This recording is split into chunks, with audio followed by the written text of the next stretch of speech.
Hi, welcome to Father of Games. So today I'm going to be going over my top 10 games of 2022. So I've had the flu for the past week or so. This is why I've put off filming this until now and why I'm filming this in 2023. But better late than never, right? Let's take a look at my number 10. Number 10. So my number 10 is a third game in a trilogy by Ryan Laukat. And anyone familiar with him, he has notable games like Sleeping Gods and the other two in this trilogy, Above and Below and Near or Far. This is Now or Never. So in Now or Never, a meteorite has crashed, bringing in these terrible monsters along with it, and it's displaced all these people's homes, making a bunch of refugees. And 1 to 4 players are going to complete quests and fight these monsters and try to build the best civilization to house these refugees. And the player who builds the best civilization at the end of 6 rounds wins the game. So I really like that there is 2 modes to play. The mode that I described there is the standard mode, but there's also a story mode where you're going to be going through a 6-chapter campaign, reading through these books, and kind of reading text along as the game progresses. So I thought that was good that there's more variety because there's 2 ways to play, and I also like the unique kind of theme to this. Anyone who knows Ryan Laukat knows he has very unique creations and unique ideas and artwork, and this game is no exception. It can be hard early on to kind of build a good strategy. I found my first few games, my city was terrible. I wasn't producing any money, and it was very frustrating to kind of have a city that produced what I needed it to. But over time, you get better and better at the game, and that's something that can definitely be improved on. And that's probably just something that I had an issue with, but that's just something to kind of keep in mind for your first few games. But it is a very, very fun game and one that I very much enjoyed. So that is my number 10, Now or Never. Number 9. So my number 9 is a sequel to a game I've never played, and this is the sequel to Massive Darkness. So this is Massive Darkness 2. Massive Darkness 2 is a dungeon crawler where players are going to choose scenarios and try to complete the scenario, fighting monsters, wandering monsters, and boss encounters, and all while trying to deal with the overwhelming darkness on the board. Some things I really liked about this one, I liked that it wasn't a campaign game that you had to do in a linear progression where you just choose the scenario. If there's one you don't think looks as good or as fun, you can skip it and kind of go to whatever one you'd like. I like that, and I like because of that, it makes it easier to get different gaming groups to the table because you don't have to kind of have the same people going through this whole story together. You can choose any scenario, and each scenario is like a campaign unto itself where you're going to progress very, very quickly, and you're going to get tons and tons of loot at every corner of the dungeon, which I really, really enjoyed. You're going to be constantly getting new weapons, new equipment, new gear, and because each scenario is its own kind of campaign, you have the feel of a campaign game, very much condensed. Makes it easier to play, easier to get to the table, and one that is a lot of fun. And this isn't going to be anything groundbreaking to anyone who's played dungeon crawlers before, but for anyone who has, it's kind of exactly what you'd expect a dungeon crawler to be, and it is a very, very fun game and one I really, really enjoyed. So that is my number 9, Massive Darkness 2. Number 8. So my number 8 is a game that a lot of people might have gotten in 2021, but I got it this year and Board Game Geek said it was a 2022 release, so I'm going to include this. This is Vagrant Song. So in Vagrant Song, players are going to play as these vagrants that wake up on this strange train that have no idea kind of how they got there or where the train is going, and you're going to be completing scenarios fighting these monsters that are called Haints. And what you're going to be trying to do is restore these Haints' humanity and kind of put their souls to rest. A couple things I really liked about this one. I like that you are putting coins on the actions that you want to complete, and then you're going to roll and to see if you're successful for those determined actions. It added a lot more depth to the choices and the turns that you're going to be completing. You're not just going to move and attack. You have to choose how many coins you want to put on the action that you're going to choose, and then that's going to determine your success. So do you put all your coins on one action to kind of determine that you can almost definitely do that action, or do you space it out and kind of hope for the best that you're going to be getting successful rolls on all the actions that you've chosen? I thought that was a really cool idea to the turns that each player is going to be taking. I also like that the turns are going to be back and forth, one after the other, between the Haint and the Vagrants. And a lot of dungeon crawlers, it's going to be all the enemies go at once, and then all the heroes go at once, and then all the enemies go at once, and then there's kind of a long pause in between the enemies and the heroes' turns. And this one is going to be the Haint and the Vagrant, and the Haint and then a different Vagrant, and then it's just going to be going back and forth a lot quicker. I found that kept the game flowing a lot better than a lot of games do. I also really like that the Haints that you're going to be fighting have different moods that are going to change over the course of each scenario. What you're going to be doing is you're going to be taking tokens out of this bindle, and that's going to determine the action that the Haints are going to take. and the action is going to relate to the mood that they're in. So I thought there was a lot of variety with the Haints, but then a lot of variety with the actions that they're going to take because they're going to have multiple moods. I thought that was a really, really cool idea, something very unique that I haven't really seen in games before. This game is very unique. It's definitely not for everyone, but it's a game I've very much been enjoying. So that is my number 8 Vagrant Song.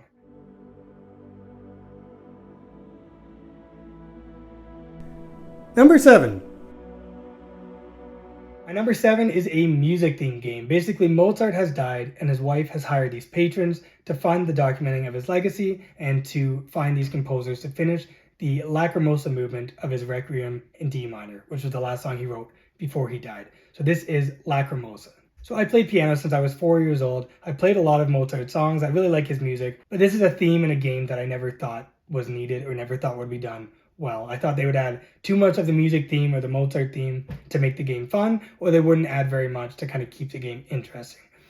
In this game, they've added music and Mozart in absolutely every element of the game, and it is still such a fun game to play. Each player is going to have this book, and they're going to be putting 2 cards, one to the bottom of the book and one to the top. The bottom card is going to determine the bonuses they're going to get after the full round, and the card at the top is going to determine the action or multiple actions they're going to take, depending on the symbols on the card.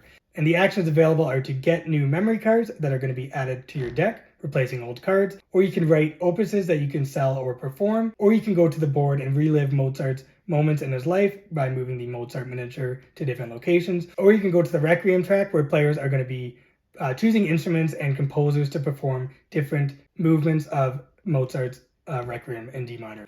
So that last one there, the Requiem track, I thought that was the best part of the game, where players are kind of fighting over the instruments and the composer. I thought there was kind of an area control vibe to that, which I really enjoyed. That was one of my favorite parts of the game. I also really like that the cards available are going to be progressing over time, getting better and better. It's played over 5 ages, called epochs in the game, but 5 rounds, and each round you're going to get new cards dealt to the top of the board, and they're going to be better and better than the round before. I thought so that makes the game kind of ramp up over time and get more and more exciting as the game kind of goes on. I also like that the turns are very fast paced. One person is going to play a card, do the action or multiple actions on the card, then the next player is going to play a card, do the action on their card, and it's just going to keep going very quickly, keeps the game flowing, keeps the game exciting, and I thought this was just such a fun game. If you don't like music, you're probably dead inside if you don't like music, but if you don't like music, it's still a game that I think players could really enjoy. The theme is in every element of the game. Even if you don't like music, it's definitely a game that players could still enjoy and one that I've very much been enjoying. So that is my number 7, Lacrimosa. Number 6. My number 6 is a large dungeon crawler. This is Bardsung. So in Bardsung, 1 to 5 players are trying to complete a campaign, and each chapter is going to have a map with what's called nodes, and each node is going to have a symbol in them determining the type of encounter to complete that chosen node, and you're going to be traveling along these paths, completing all these encounters. If there's a number on the pathway between nodes, then you're going to read that text in the book, and if there's a number on a given node, then you're going to complete that text after you complete that encounter. So that's just a brief description of how this game works. The most common encounter you'll come across is what's called the standard crawl, where you're going to have one tile in the center of the board, and everyone's going to start on that tile, and you're going to be exploring new tiles, bringing in new monsters, new terrain changes, and kind of choices that need to be made with each tile. And each tile is going to be added one at a time, and you kind of choose where to explore the new tile. And once a tile reaches the far end of the board, then the stair symbol is going to be put on that tile, and all the players can exit from the stairs, completing the encounter. So that's the most common one you'll come across. That was a very unique kind of addition to dungeon crawlers. Usually dungeon crawlers have a kind of a book, and it'll tell you exactly how all the tiles are going to be placed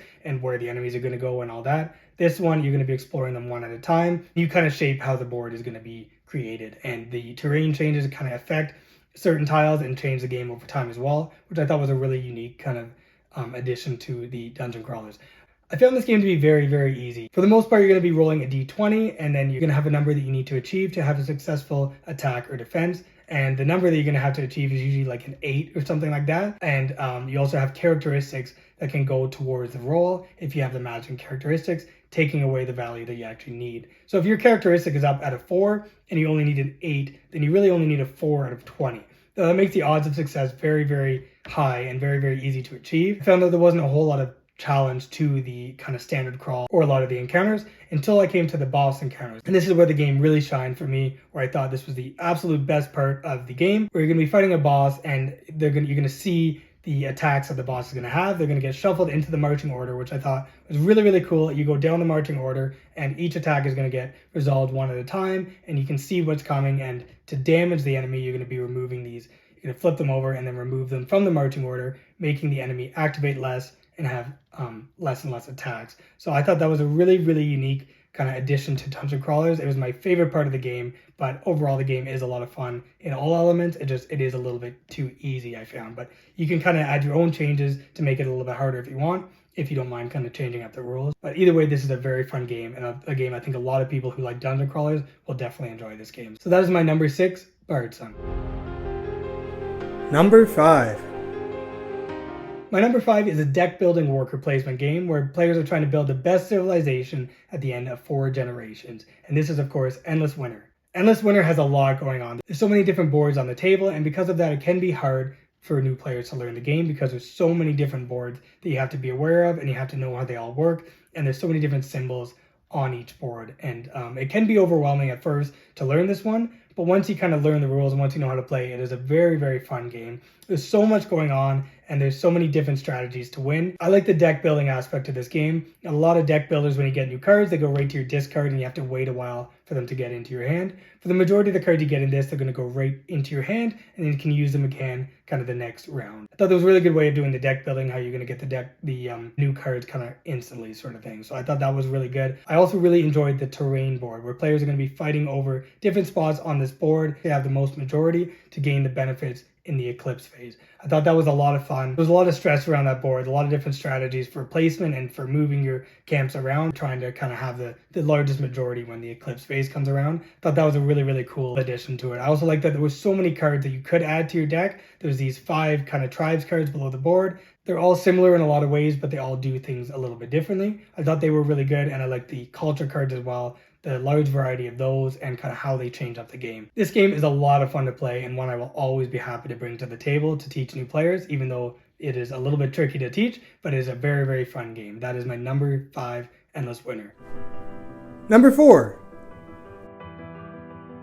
So my number 4 is the most fast-paced game on my list. This is Heat Pedal to the Metal. So in Heat, players are racing around this track, playing cards from their hand, managing their speed and their engine's heat, and trying not to spin off by going around the corners too fast. The player who crosses the finish line twice first wins the game. Some things I really like about this one, I like that there is 2 modes to play. There's just the basic mode where players are just playing their cards from their hand. They all have the same deck, and they're going to be playing to race around this track twice, and the first person across the line first is going to win the game.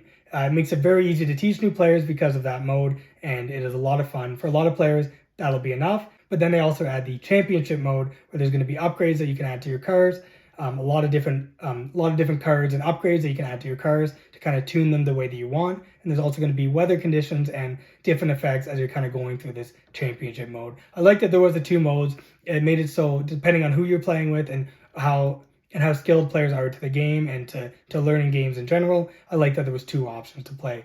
I also like that it's very, very easy to teach new players, especially just the standard mode. I like that new players have just as much of a chance as winning as players who play the game a ton of times before. So it keeps the game interesting. One player is not just lapping all the other players who haven't played before. It keeps the game close and it keeps it interesting. I like that the turns happen very, very quickly. One player is going to play their cards, complete the actions on their board. Next person is going to play their cards, complete their action on the board, and kind of just moving up along this track very, very quickly. It was very fast paced, which I thought was a lot of fun. Very little downtime. I did find that the when you are in the lead, it can be a little bit limiting because a lot of the actions you can't actually complete. It is more for people who are losing, and that gives them a chance to kind of catch up. So I found that if you are in the lead for the majority of the game, then it can feel a little bit limiting in the actions that you can take because there's less available to you. But that is just a very, very minor complaint. It is a very, very fun game, and one that I really, really do enjoy with a bunch of different gaming groups. So it's a very large variety of who can enjoy this game. So that is my number 4, Heat Pedal to the Metal.